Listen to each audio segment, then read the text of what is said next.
Hello friends, आज हम लोग ब्लड का थर्ड पार्ट ब्लड क्लॉटिंग के बारे में पढ़ेंगे। और आज के लेक्चर में हम लोग देखेंगे कि ब्लड क्लॉटिंग क्या है, सेकंड ब्लड क्लॉटिंग कैसे होती है, इसे रियल एग्जांपल से समझेंगे और इसे चार्ट से भी समझेंगे। तीसरा, हिपेरिन का हमारी बॉडी में क्या यूज है और विटामिन के का हमारी बॉडी में क्या यूज है। और सबसे लास्ट में हम लोग ब्लड क्लॉटिंग से रिलेटेड एग्जाम्स में पूछे गए क्वेश्चंस भी सॉल्व करेंगे और देखेंगे कि जो हम लोग पढ़े उससे कितना फ़ायदा हुआ। तो चलिए स्टार्ट करते हैं। ब्लड क्लॉटिंग क्या है, यानी कि रक्त का थक्का जमना क्या है। जब हमारे शरीर में कहीं चोट लगती है और ब्लड बहता है तो हमारा शरीर अपने आप एक सुरक्षा प्रक्रिया शुरू कर देता है ताकि ब्लीडिंग रुक जाए। इस प्रोसेस को ही ब्लड क्लॉटिंग कहते हैं या रक्त का थक्का जमना कहते हैं। यह कई स्टेप में होता है। सबसे पहले जब चोट लगती है तो ब्लड वेसल्स जो होते हैं श्रिंक हो जाते हैं, मतलब सिकुड़ जाते हैं ताकि खून कम बहे, मतलब थोड़ा सिकुड़ जाते हैं, पास हो जाते हैं ताकि ब्लड का फ्लो थोड़ा धीरे हो जाए। उसके बाद वहाँ पे प्लेटलेट्स चोट की जगह इकट्ठा होकर टेम्पोररी प्लग बना देते हैं। थर्ड स्टेप में क्या होता है, प्रोथ्रोम्बिन, जिसको क्लॉटिंग फैक्टर कहते हैं। यह लीवर में विटामिन के की हेल्प से बनता है और इनएक्टिव फॉर्म में होता है। इनएक्टिव फॉर्म मीन्स कि कुछ काम नहीं करता है, एक्टिव नहीं होता है, इनएक्टिव होता है। तो जब इसको एक्टिव फॉर्म में बदलना होता है तो हमें कैल्शियम आयन की ज़रूरत पड़ती है। तो इस इनएक्टिव प्रोथ्रोम्बिन को एक्टिव थ्रोम्बिन में कन्वर्ट करने के लिए कैल्शियम आयन की ज़रूरत पड़ती है।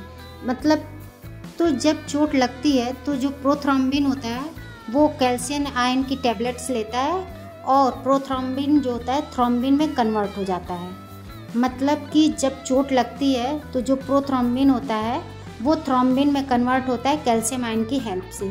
मैंने ये बोला कि कैल्शियम आयन की टैबलेट्स लेता है इसलिए ताकि याद रहे, क्योंकि हम लोग की बोन्स भी कैल्शियम से बनी होती है। तो जब हम लोग के अंदर भी कैल्शियम रहेगा तो ही हम दौड़ सकते हैं। उसी तरह प्रोथ्रोम्बिन को भी कैल्शियम आयन की ज़रूरत पड़ती है दौड़ने के लिए, तो वो थ्रोम्बिन में कन्वर्ट होता है एक्टिव फॉर्म में। जब यह थ्रोम्बिन में कन्वर्ट हो जाता है तो उसके बाद से यह थ्रोम्बिन जो है एक एंजाइम की तरह काम करेगा और जो फाइब्रिनोजन है, ये फाइब्रिनोजन जो होता है सॉल्युबल प्रोटीन होती है, उसको तोड़कर छोटे छोटे फाइब्रिन थ्रेड्स बना देते हैं और यह फाइब्रिन थ्रेड्स जो होता है इनसॉल्युबल होता है और यह जाल जैसा बन जाता है जिसमें आकर आरबीसी, प्लेटलेट्स, डब्ल्यूबीसी और प्लाज्मा प्रोटीन जो है फंस जाते हैं और बाहर नहीं निकल पाते। इस तरह यह एक स्ट्रॉन्ग क्लॉट बना देता है जिससे ब्लड बाहर नहीं निकल पाता और धीरे धीरे यह सूखकर स्कैब बन जाता है, मतलब पपड़ी बन जाती है। मतलब हमने देखा कि फाइब्रिनोजन से फाइब्रिन बनने के लिए थ्रोम्बिन की आवश्यकता होती है, इसीलिए मैंने कहा कि थ्रोम्बिन एक एंजाइम की तरह काम करता है।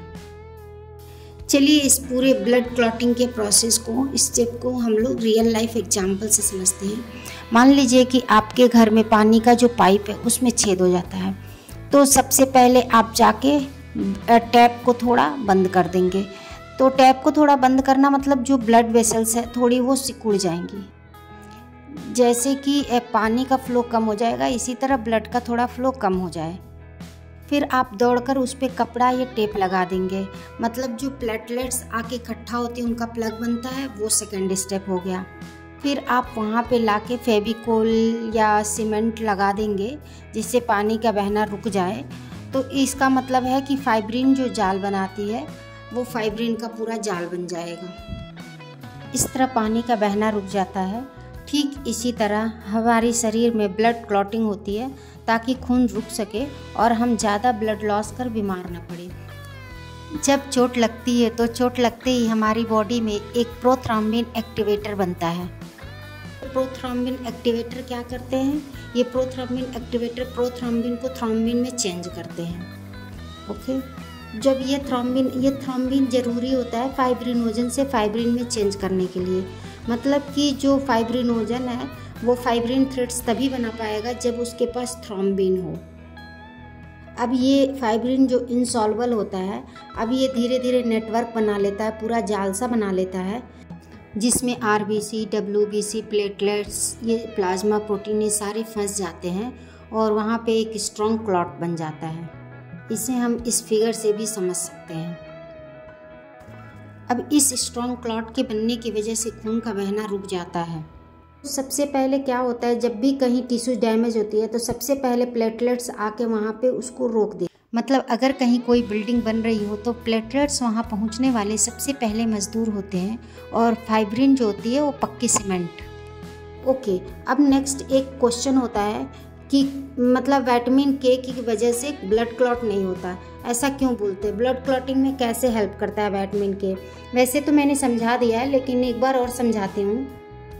प्रोथ्रोम्बिन जो कि बाद में थ्रोम्बिन में कन्वर्ट होता है, इसका जो फॉर्मेशन होता है हमारे लीवर में विटामिन के की वजह से ही होता है।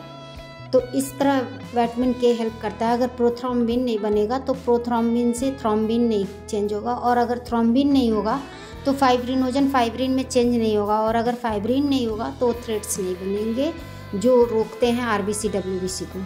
केवल प्रोथ्रोम्बिन के लिए नहीं, बल्कि ये विटामिन के और भी कई क्लॉटिंग फैक्टर के सिंथेसिस के लिए भी ज़रूरी है। अगर ये फैक्टर नहीं है तो क्लॉटिंग नहीं हो पाएगी, और या बहुत धीमी गति से होगी। अब एक क्वेश्चन आता है, हिपेरिन क्या होता है? हिपेरिन क्या होता है? एक नेचुरल एंटीकोएगुलेंट होता है जो हमारी ब्लड वेसल्स में क्लॉट ना बने इस प्रोसेस को धीरा करता है, रोकता है। मतलब ये जस्ट अपोजिट होता है थ्रोम्बिन के। जैसे अगर मान लीजिए किसी को हार्ट अटैक या ब्रेन स्ट्रोक का खतरा होता है तो डॉक्टर हिपेरिन ही देते हैं, जिससे ब्लड क्लॉट ना बने हमारी बॉडी के अंदर और ब्लड फ्लो स्मूथ बना रहे। चलिए, अब जो टॉपिक हम लोगों ने पढ़ा है उसमें एग्जाम्स में पूछे गए क्वेश्चंस करते हैं। इन सभी क्वेश्चंस का आंसर आप लोग कमेंट्स बॉक्स में ज़रूर दीजिएगा। पहला क्वेश्चन, ब्लड क्लॉटिंग के लिए आवश्यक विटामिन कौन सा है? Vitamin A, vitamin C, vitamin K, vitamin D. तो इसका आंसर होगा ऑप्शन सी, विटामिन के। मैंने बताया था कि विटामिन के की हेल्प से ही कई क्लॉटिंग फैक्टर बनते हैं, और उसी में प्रोथ्रोम्बिन भी होता है। अगर ये ना हो तो क्लॉटिंग नहीं हो पाएगी। सेकंड क्वेश्चन, प्रोथ्रोम्बिन को थ्रोम्बिन में बदलने के लिए किसकी आवश्यकता होती है? A, sodium ion, B, calcium ion, C, potassium ion, और डी, मैग्नीशियम आयन। तो हम लोगों ने देखा था और मैंने बताया भी था कि प्रोथ्रोम्बिन कैल्शियम आयन लेके थ्रोम्बिन में कन्वर्ट होता है, तो इसका आंसर होगा बी, कैल्शियम आयन। दूसरा क्वेश्चन, हिपेरिन का मुख्य कार्य क्या है? ए, ब्लड क्लॉटिंग को बढ़ाना, बी, ब्लड क्लॉटिंग को रोकना, सी, आरबीसी का निर्माण करना, और डी, हीमोग्लोबिन को बढ़ाना। तो इसका आंसर होगा बी, ब्लड क्लॉटिंग को रोकने। हिपेरिन एक एंटीकोएगुलेंट की तरह काम करता है, इसलिए ये ब्लड क्लॉटिंग को रोकने में काम आता है। चौथा क्वेश्चन, फाइब्रिनोजन किस एंजाइम की मदद से फाइब्रिन में बदलता है? ए, थ्रोम्बिन, बी, पेप्सिन, सी, ट्रिप्सिन, और डी, एमाइलेज। ने देखा था जो प्रोथ्रोम्बिन है वो कैल्शियम आयन लेके जो थ्रोम्बिन में कन्वर्ट होता है, तो इसका आंसर होगा ए, थ्रोम्बिन। फिफ्थ क्वेश्चन, पांचवा क्वेश्चन, ब्लड क्लॉटिंग के दौरान बनने वाला जाल किससे बना होता है? ए, प्रोथ्रोम्बिन, बी, थ्रोम्बिन, सी, फाइब्रिन, और डी, हीमोग्लोबिन।